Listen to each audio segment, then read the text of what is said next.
All right, YouTube, it's Anthony here. I'm pretty excited. I'm about to get started on a new project. I showed you guys a little sneak peek of this project in a video I had done a few days ago. I've never tried to edit a video before, but I'm going to have to do this in sections since I cannot both film and scape my tank at the same time. The first part of this video, actually, you know what, I'll just do it in a series. The first part of this video will be a just kind of a walkthrough of the tools I use and the layout materials that I like. Now, I'm not saying I'm some amazing aquascaper or anything like that, because I'm not. I'm pretty new to it, actually. I've been doing hardscapes in my cichlid tanks for a long time, but I'm relatively new. I've only done about 5 or 6 aquascapes and planted tanks. So I've got some plants here that I'm going to use. This is like the hydrocoital, I think is how you say it, SP Japan, going all the way around there, and some dwarf hairgrass there. Very important tool right here, water bottle. You're always going to be spraying. You want to keep your plants wet. Keep your plants wet. Always keep your plants wet. They will die. I mean, they can dry out. I mean, don't get me wrong. Sensitive ones can't dry out, but some can dry out, and it's okay. Regular scissors. I always use regular scissors. I have them. I use them all the time for things like opening packages, like the fluoride, things like that. Paper towels, I always keep them handy. You never know when you're going to need them. Right here, I have scissors, aquascaping scissors. I have a hooked pincettes or tweezers. I have straight tweezers that are fine point and straight tweezers that are a more nubby point for pulling out like larger things. Spatula here, you use that for like spreading out your substrate and whatnot. And then also, I normally have a paintbrush, but I have kids, and if you have kids and you try to keep track of anything, you never can. So that's another thing I use the paper towels for, and the regular scissors is I will cut strips into this and just roll it up and just use that as a brush to get it all off of my rocks and stuff, all the dirt and all the gravel or whatever substrate I have going in there off of the rocks. Fluorite Dark is what I'm going to be using as the main substrate in this tank. You can see down in here there's this over here is all sand. It's just a kind of sand, just black sand. It's just a little extra sand. I had a little bit extra sand, so I threw it in there. It's sand. That's sand. You see my hand doing this thing where I'm like, ugh. Anyways, this right here, man, I'll tell you, this came highly recommended to me from a friend of mine, somebody that I absolutely trust, and I'm sure it is a good substrate, but I am going to knock it really fast. This is the Fluval Stratum. I hate this crap.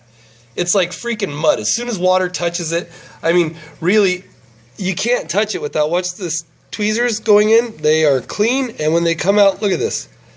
They're covered in it, just like it's mud. It's like these tiny little balls that you can crush, and it turns into mud. And why do I want dirt or mud in my tank? If I wanted to do dirt, I'd follow Dustin's Dirted Tank Guide. I'm not a big fan of dirt, so I don't do it. But what I do have some of this left over, so I am going to use it underneath my Fluorite Dark. For aquascaping, for layout materials rather, it's really good to always have a big variety. You never know what's going to come. You always have to have an idea. Like I said, I've not done this too many times, but I have watched so many freaking videos, read so many step-by-steps and how-to on aquascaping, and they all say the same thing. Have an idea in your head when you're going into it. Well, I had an idea. Look, I found my idea. This is 3 different pieces of wood. I picked it up. I like it. It works good. This is the basis of my layout, but I'd like to incorporate some rocks. Now, all these back here, I would not have so you could see them. To me, they're not that attractive. What they are really good for, though, is tying moss to. You could tie some moss to this, let's say, on the top of it here, and then bury it in the substrate, so just a little bit of it's hanging out like that, and that moss is going to spread. And if you put several of them in there, it'll form a carpet. Do I plan on doing a moss carpet? I don't know. Another thing that you could do is maybe this right here needs to be up a little higher. Let's see if I can lift it without making it fall apart. Maybe you want it at that angle. Well, you grab one of these rocks and you shove it underneath. These are really good rocks for that. They're cheap. You can find them anywhere, and they're great for that. I have this Sairu stone, or however you say it. I don't know how to speak that Japanese word. Sairu stone, anyway. Might use that in here, might not. I don't know. Maybe it'll be too light and I'll want to go with something a little darker. I have this nice piece of, I really like how this is flat in the back because it won't take up very much space, and it's got all this, look at all this texture, color, detail in this one rock. Now, they say you're supposed to use rocks in odd numbers or a single rock. In a tank this size, this is so small, it's 12 by 12 Aquatop. Bam, right there, Aquatop 7.1 gallon aquarium. It's running the Finex Fuge light, and you know, I'm gonna run a heater. I've got the heater already back here. I've got, look, I mean, excuse the mess if there is, yeah, there's a couple things that shouldn't be here, like this big old feather I found that's pretty awesome. Anyways, I'm like a kid, I'm sorry. I've just got more wood here, just a bunch more wood, just in case you know, something isn't working out, something's not working right, I need a little bit of extra something, I can snap that off, stick it in there, and bam, I got what I need. Yeah, but I got this little heater here, you know, look, some little moss tied to whatever, you know. So, you know, maybe this is too dark and this is too light. I want something in between. I've got these really cool green rocks here that I found. I don't know what they are exactly, but they are not, look, they have pretty good character, pretty good color. They're not toxic, though. I did the test, you know. Those are kind of cool, little green rocks. I think you could get away with 2 in a tank this size as long as you don't have like one here and one here. That doesn't work. You'd have to put them in such a way that you have like maybe this one would be like here like this, standing up, and then maybe like directly next to it, kind of at a weird angle or something, you do that. So that these two would be sitting in there, excuse this one and this one, so that these two would be sitting in there like this, maybe off to the side. Would it look bad? I don't think so. I bet you'd be able to pull it off. Maybe some of the experts would disagree. Maybe that's why they're experts and I'm not. Again, if this is too dark for you and this has too much color in it, you don't want to quite use that much color. I have some basalt here that I collected from Eastern Washington. Really, really cool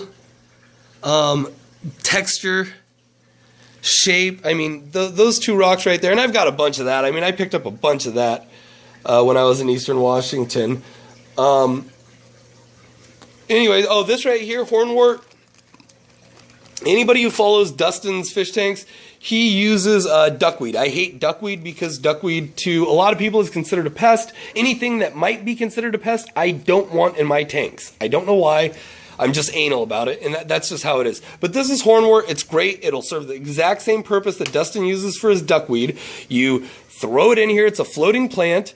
And if for some reason you're going to have an algae outbreak because you didn't plant your tank heavy enough in the beginning, this will suck up all the nutrients so that the algae cannot grow, or it could inhibit the growth substantially. Now there's one last final ingredient that I need to basically do anything in life, and that's right there. This stuff right here, Rockstar Pure Zero. Oh, you can't even see it. Yeah, right there. That's the good stuff. Because I don't want to drink my calories, folks. That's just how it is. I don't want to drink my calories. All right. So, anyways, that's the first part of this video. Like I said, I'm gonna base this scape around this right here. This is the whole plan for the scape, is that, and we'll put the rocks in wherever I see fit to use them. I don't know if we're gonna go full on with these necessarily, but I do know that we're gonna look at throwing some moss, because I've got those mosses that I got from the UK a while back. I'm going to throw some moss on here, throw some Anubias Petite Nana. Maybe it's not Nana. Evidently Bertari and Nana. I don't know, whatever. It's confusing. The Anubias Petite, the little crap, all right? And then I'm going to throw that Java Fern Trident in like a nice clump up around here. Hopefully it'll reach up around the Ooh, look at that toy. Sorry, I'm easily distracted. My ADHD medication's wearing off. Anyways, hopefully it'll grow up to around this that you just barely see the tips of it and then cover it up eventually. I don't know. Who knows, though? We'll just let it grow in and see what it does. But anyways, so that's the end of the first video. I'll keep it underneath 10 minutes, and thank you very much for watching. I hope you follow me along.